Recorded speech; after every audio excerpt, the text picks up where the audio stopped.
we have a summation expression involving floor functions. And I just want to do a quick calculation here at the beginning to count the number of summands here. This is from 5 to 187. And of course, the way we're going to do this is not each individually. That wouldn't be elegant, right? But there's 187 minus 5 plus 1. Now the way to, what is this? 182, that's equal to 183, right? 183. And y'all, that means there's 183 summands right here, 183 summands. And again, it would be kludgy to try to evaluate each one of these things. So we're going to hope there's some structure underlying all this stuff that involves the floor function. One way to see this, think of it, if this was from 5 to 6, you know there's going to be two summands. One summand for I equals 5 and another summand for I equals 6. 6 minus 5 is 1, so you got to add 1 to that. That's exactly what we're doing right here. So there's 183, I'll call them summands.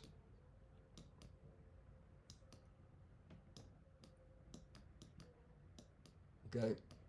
Now, so how do we add all of these up, this floor function thing? Well, I'm going to make some assumption you know a little bit about the floor function, sometimes called the greatest integer function. But it's, let me just do a concrete example here. Something that would be straight from this for, let's say, I equals 72.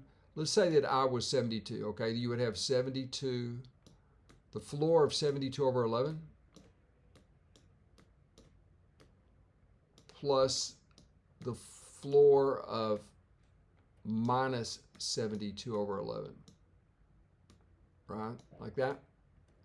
Now, y'all, it's called the greatest integer function, and it's a little backwards for me, at least. It was getting used to this with negative numbers. For positive numbers, it's very straightforward. The answer is 6 right here, because 6 times 11 is 66. And 7 times 11 is 77, right? So 6 is the greatest integer that is less than 72 over 11. Now over here, you have to be slightly careful here. Right here, it's going to be minus 7, right? Because you're just going in the other direction on the number line, basically. But it's going to be minus 7 right here, since minus 77 over 11 is equal to minus 7. But that is the greatest integer that is less than minus 72 over 11. You have to think about the number line just moving from left to right on the negative side all the way through to the positive side. So this is true right here for this particular special case, and this is equal to negative 1. Okay?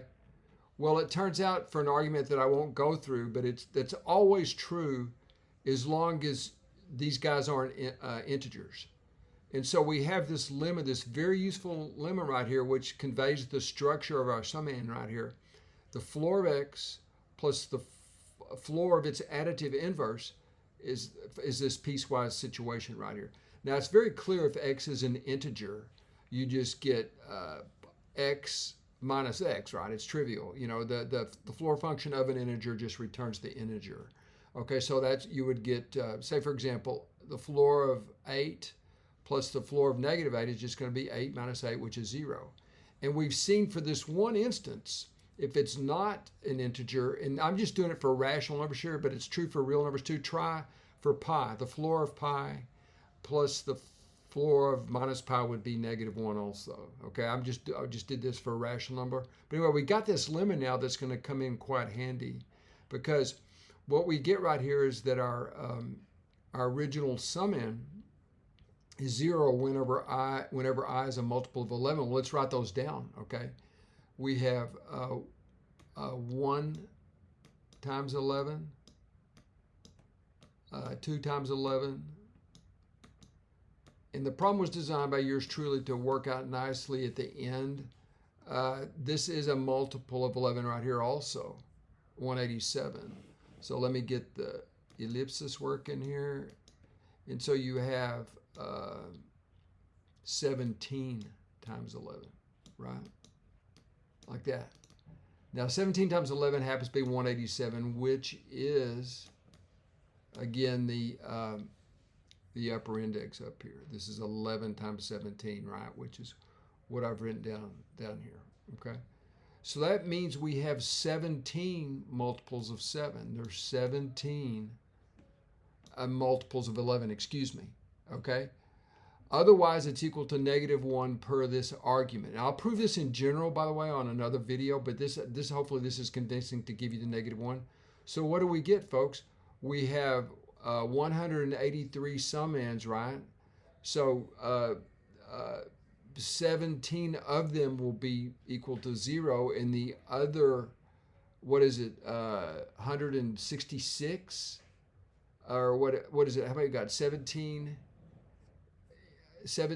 and we have 183 right here, right? So the answer is going to be, we'll have 17 adds up to, all of these are going to be 0, right? And so what you're going to have is that this would be equal to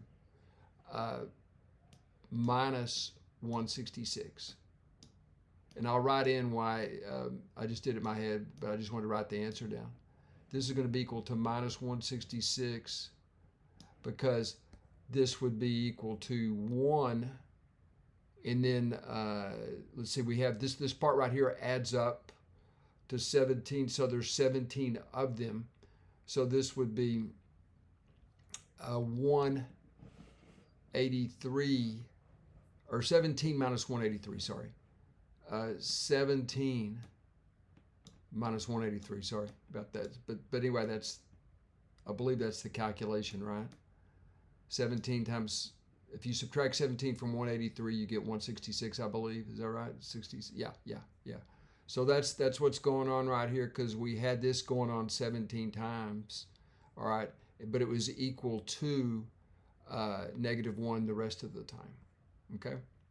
All right, so folks, that's it. Hope you enjoyed it, and I'll try to prove this in general in another video, why this is true. It's clear that it's true, but it depends on the division algorithm. But I think I got everything here for you here. 17 of them, it's equal to 0 at that point. And then also you have 166 left that are negative, okay? So that's why this is the answer, okay? Thank you for viewing.